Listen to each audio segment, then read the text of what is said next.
Hi കൂട്ടുകാരെ, ഇന്ന് ഞാൻ ഒരു ഈസി ചിക്കൻ റെസിപ്പിയാണ് കാണിക്കുന്നത്. അത് എല്ലാവർക്കും ഇഷ്ടമാകുമെന്ന് വിചാരിക്കുന്നു. കുറഞ്ഞ സമയത്തിനുള്ളിൽ ഉണ്ടാക്കാൻ പറ്റുന്നതും ഒറ്റയ്ക്ക് താമസിക്കുന്നവർക്കും പെട്ടെന്ന് തയ്യാറാക്കാൻ പറ്റുന്ന ഒരു ചിക്കൻ റെസിപ്പി കൂടിയാണിത്.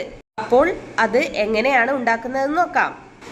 ആദ്യം കഴുകി വെച്ച ചിക്കനിലേക്ക് ഉപ്പും മഞ്ഞൾപ്പൊടിയും ചേർത്ത് മിക്സ് ചെയ്ത് ഒരു 10 മിനിറ്റ് മാറ്റി വയ്ക്കുക.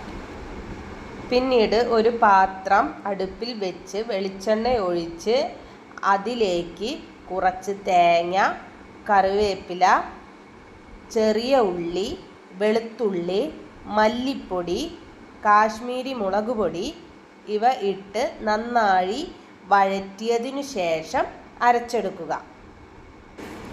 തേങ്ങ ഒരു ഗോൾഡൻ കളർ ആകുന്നത് വരെയാണ് നമുക്ക് വഴറ്റേണ്ടത്. അപ്പോൾ അതിലേക്ക് നമ്മൾ കാശ്മീരി ചില്ലി പൗഡറാണ് ഇതിൽ യൂസ് ചെയ്യുന്നത്. അതാവുമ്പോൾ നമുക്ക് നല്ലൊരു കളറും കറിക്ക് കിട്ടും. അത് ചേർത്ത് നമുക്ക് അരച്ചെടുക്കാവുന്നതാണ്. നല്ല ചൂടോടെയല്ല, ചൂടാറിയിട്ടാണ് അത് അരച്ചെടുക്കേണ്ടത്. അതിനുശേഷം ചിക്കനിലേക്ക് ആവശ്യമായ സവാള, തക്കാളി, പച്ചമുളക്, ഉപ്പ് എന്നിവ അരിഞ്ഞ് കുക്കറിലേക്ക് ഇടുക. കൂടാതെ മാറ്റിവെച്ച ചിക്കനും ഈ കുക്കറിലേക്ക് ഇട്ട് നന്നായി മിക്സ് ചെയ്യണം. അതിലേക്ക് ആവശ്യത്തിന് വെള്ളവും ഒഴിച്ചിട്ടാണ് കുക്കർ അടച്ചു വെച്ച് വേവിക്കേണ്ടത്. വെന്തതിനു ശേഷം നമുക്ക് ആ അരച്ചു വെച്ച അരപ്പ് നമുക്കിതിലേക്ക് ചേർക്കാവുന്നതാണ്.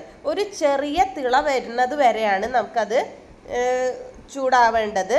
അധികം തേങ്ങ തിളയ്ക്കാൻ പാടില്ല എന്നല്ലേ പറയില്ലേ അരപ്പ് ഇട്ടതിന് ശേഷം.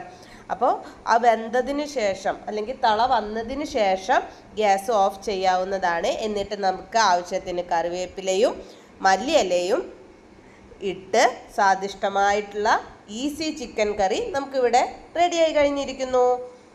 അപ്പോൾ എല്ലാവർക്കും ഇഷ്ടമായെന്ന് വിചാരിക്കുന്നു. ഇഷ്ടമായാൽ എല്ലാവരും എന്നെ സപ്പോർട്ട് ചെയ്യണേ.